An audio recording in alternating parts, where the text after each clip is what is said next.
নমস্কার বন্ধুরা, সুলতান হেসেলে আপনাদের সবাইকে স্বাগত। আজ আমি বানিয়েছি লাউ চিংড়ি। এখানে আমি চিংড়ি মাছটা একটু অন্যরকমভাবে দিয়েছি। আমার এই রেসিপিটি যদি ভালো লাগে তাহলে লাইক আর সাবস্ক্রাইব করতে ভুলবেন না যেন। আর এই যে দেখুন কত সুন্দর হয়েছে। আমি একটা সাদা প্লেটের মধ্যে তুলে দেখাচ্ছি, দেখুন কত সুন্দর হয়েছে। আর এটা খেতেও খুব সুন্দর হয়। আর চিংড়ি মাছটা আমি একটু অন্যরকম করে দিয়েছি, এই জন্য আরও সুন্দর হয়েছে খেতে। তা চিংড়ি মাছটা আমি কিভাবে দিয়েছি সেটা জানার জন্য আপনারা রেসিপিটি দেখতে থাকুন। আর প্লিজ একটা লাইক দিয়ে ভিডিওটি কন্টিনিউ করবেন। এখানে আমি শুধু লাউই নেব না, একটা মূলও নেব। এভাবে আমার মা বানাতেন, মূলোর সাথে লাউ দিয়ে চিংড়ি মাছ দিয়ে সুন্দর হয়। আর লাউগুলো ঠিক এরকম সরু সরু করে কেটে নিয়েছি, আলুটাও সরু সরু করে কেটে নিয়েছি। আর এই যে চিংড়ি মাছ ফ্রিজে ছিল, আমি নরম একটু গরম হওয়ার জন্য, বরফটা যাতে গলে যায় সেই জন্য একটু জল দিয়ে রেখেছি।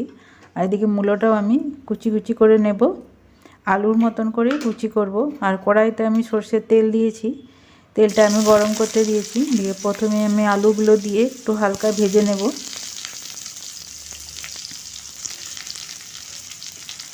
এখানে আমি বড় সাইজে দুটো আলু নিয়েছি। আর আলুগুলো খোসা ছাড়িয়ে এরকম সরু সরু করে কেটে নিয়েছি। আর এই যে মূলোটাকেও দেখুন আমি একটু ডুমো ডুমো করে কেটে নিয়েছি। আর মূলোর যে মাথার দিকটা পাতা সহ সেটা আমি ফেলিনি, সেটাও দিয়ে দিয়েছি। দিয়ে আবার কিছুক্ষণ আমি একটু তেলের সাথে মিশিয়ে নিলাম। এরপর কেটে রাখা লাউটা দিয়ে দিচ্ছি। লাউটাকে আমি এরকম আলুর মতনই সরু সরু করে কেটে নিয়েছি। আর দিয়ে দিলাম স্বাদ মতো নুন। দিয়ে আমি খুব ভালো করে মিশিয়ে ঢেকে রেখে দেবো 2 মিনিটের মতন।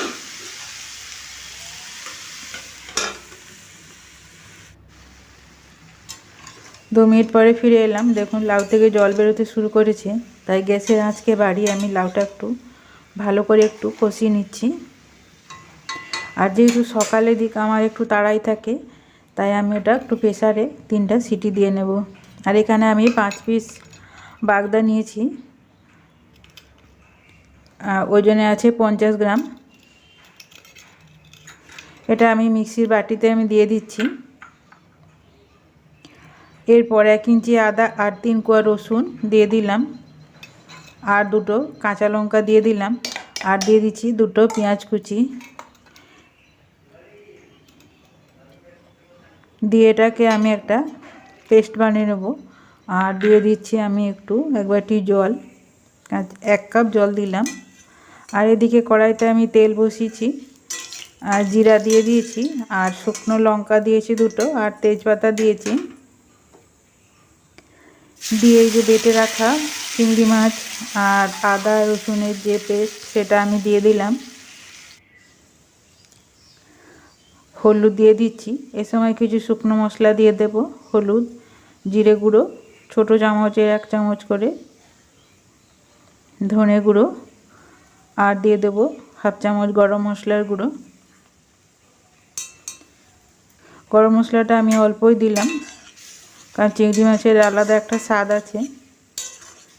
এরপর এটাকে খুব ভালো করে কষিয়ে নেব।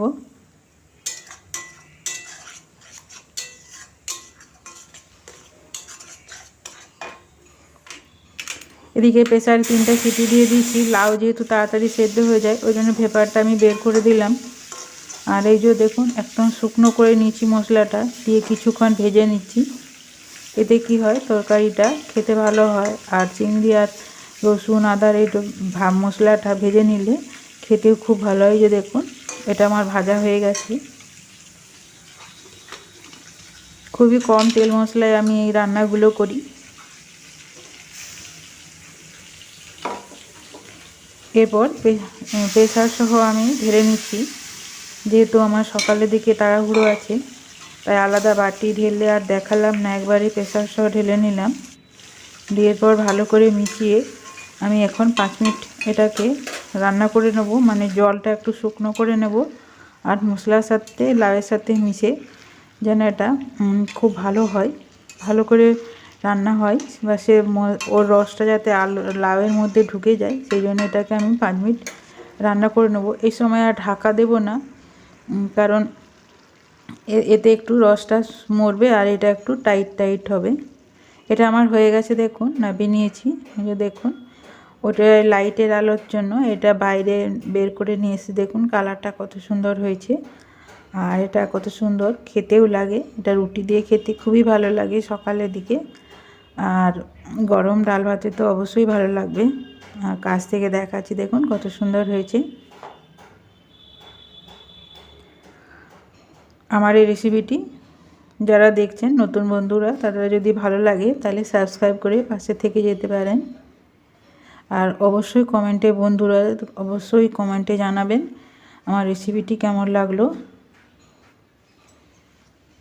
আর আমি এই যে দেখুন তুলে নিচ্ছি একটু, মানে ভাত খেতে বসেছে, খাবে সকালের দিকে, এটা আমি বানাচ্ছি, তা আমি প্লেটে তুলে নিচ্ছি, মানে পরিবেশন করছি। আমার এই রেসিপিটি ধৈর্য ধরে দেখার জন্য আপনাদের অসংখ্য ধন্যবাদ। আর এই পর্যায়ে বলি যে আপনারা যদি মিষ্টি খান তাহলে এই সময় একটু মিষ্টি দিয়ে দিতে পারেন, লাউয়ে একটু মিষ্টি দিলে লাউটা খেতে ভালোই লাগে। আমিও মিষ্টি দিই, তো যেহেতু মা আছে, মার সুগার আছে, তাই আর চিনি দিলাম না। এমনিতেও খেতে খুব ভালো লাগবে, যেহেতু চিংড়ি মাছটা পেস্ট করে দেওয়া আছে, এই জন্য এটা টেস্ট আরও বেশি হবে।